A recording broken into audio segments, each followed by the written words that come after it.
আমরা যে C sharp ল্যাঙ্গুয়েজটা লিখতেছি, হ্যাঁ, এটা কিন্তু কেস সেন্সিটিভ। দেখেন এলটা এখানে আচ্ছা এখন আছে ক্যাপিটাল, এটা যদি আমি স্মল লেটার লিখি এরর অলরেডি। আচ্ছা আমি এটা বিল্ড দিলাম, নিচে দেখবেন ওটা প্রোগ্রাম যখন বিল্ড দিবেন সে আপনাকে এরর তখনই বলে দেবে যদি কোনো এরর থাকে। আর এই এররে ডাবল ক্লিক করলে সে কোথায় ভুল করছেন ওখানে নিয়ে যাবে আপনাকে।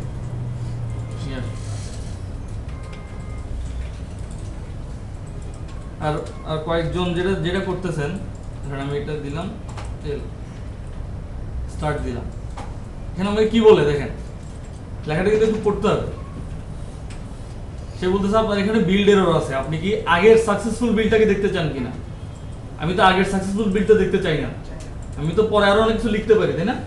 আমি এখানে কিন্তু নো দিব বারবার, যদি ইয়েস দেন ভুল করে যদি এটা দিয়ে দেন একবার শেষ, আর কখনো সে আপনাকে এটাই দেখাবে না, সবসময় আগের বিল্ডটাকে দেখাবে।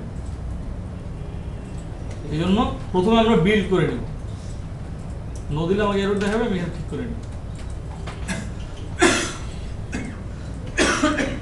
আচ্ছা ইউজারের কাছ থেকে ইনপুট নিব,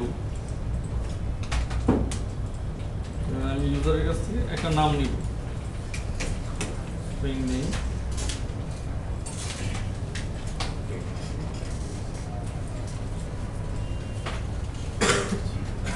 console.readline দিয়ে এখানে আসলে নেওয়া হচ্ছে। আর আমি যদি এবার এটাকে আউটপুটে দেখাতে চাই,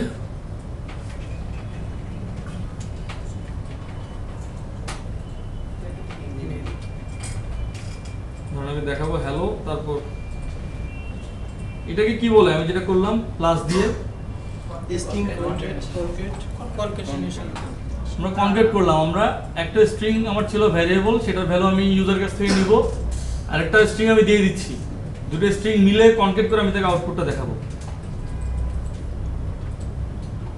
আচ্ছা আমি লিখলাম, বোঝা গেছে?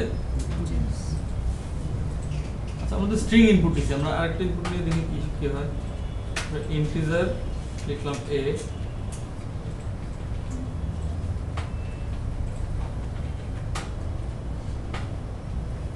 এরর দিচ্ছে। কেন এরর দিচ্ছে? সামনে যারা আছেন একটু পড়ার চেষ্টা করেন। cannot convert string cannot convert integer কে string এ কনভার্ট করা স্ট্রিং উল্টা স্ট্রিং ইন্টিজারে কনভার্ট হচ্ছে না। তার মানে এটা কি আসলে? তার মানে এখানে কোন পার্ট স্ট্রিং এবং কোন পার্ট ইন্টিজার, মানে সে আমার থেকে যেটা নেবে সেটা কিন্তু সে মানে আমি স্ট্রিং হিসেবে দিচ্ছে। এই লাইনের জন্য বলেন, হ্যাঁ, এন্ড আমি হচ্ছে সেটা- ইন্ট এ আর আরেক সাইডে লেখা console read line. Console read line is string। যখনই ইনপুট নেবে হ্যাঁ। আমি যেটাই দেব সেটা কি স্ট্রিং হিসেবেই নেবে। তার মানে আমি কনসোল রিড লাইন দিয়ে যখনই ইনপুট নিই সি শার্পের কাছ থেকে, সি শার্প সবসময় এটাকে স্ট্রিং হিসেবে হিসেবে ট্রিট করবে। জি আচ্ছা রিড লিখলাম, ঠিক হয়ে গেল কিন্তু। আচ্ছা এবার একটু দেখি কি হয়। দিলাম এ, এটাকে কি বলা হয়? এই যে করে রাখলাম কমেন্ট আউট করে রাখলাম, বিল্ড দিলাম, রান দিলাম, আমি দিচ্ছি 6, কি আসে আউটপুট? কিছুই আসছে না। আসে নাই, আবার দেখি।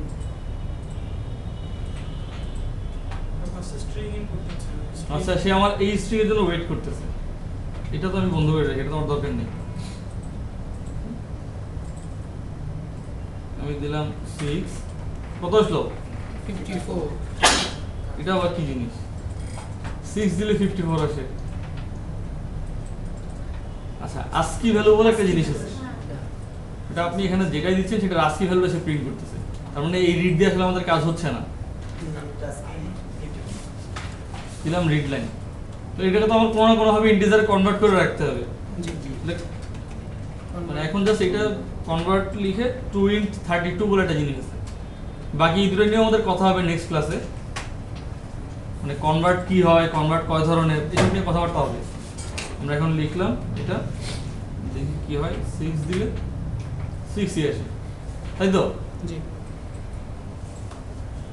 আমি যদি ডাবল একটা নিতে চাই তাহলে এখানে লিখতে হবে 2 ডাবল। এখন আমি দেখি লিখলাম 5.1 5.1 আসছে। এখানে দেখেন 2 × 32 লিখলাম, কোনো এরর কিন্তু দেখাচ্ছে না, কিন্তু আমাকে সে আউটপুট কি দেখায় দেখি তো। 5.1 লিখলাম, দেখেন সে কি করতেছে, এটাকে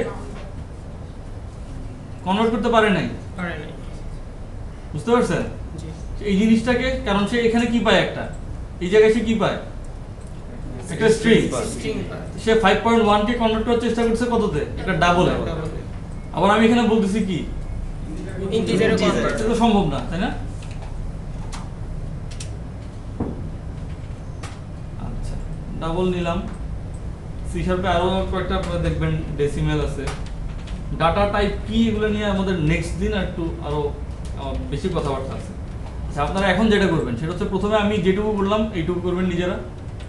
হ্যালো ওয়ার্ড তো আপনারা প্রিন্ট করছেন, ইউজারের কাছ থেকে নাম নেবেন, নাম দিয়ে হ্যালো দিয়ে নাম প্রিন্ট করবেন। আবার এই জিনিসটাও করবেন। তারপর যেটা করবেন, দুইটা নাম্বার ইনপুট নেবেন এবং দুইটা নাম্বারের সামেশনটা দেখাবেন। পারবেন না? জি দুইটা নাম্বার ইউজার আমাকে ইনপুট দিবে এবং তার সামেশনটা আমি ইউজারকে দেখাবো। পারা যাবে তো? ওকে, করেন।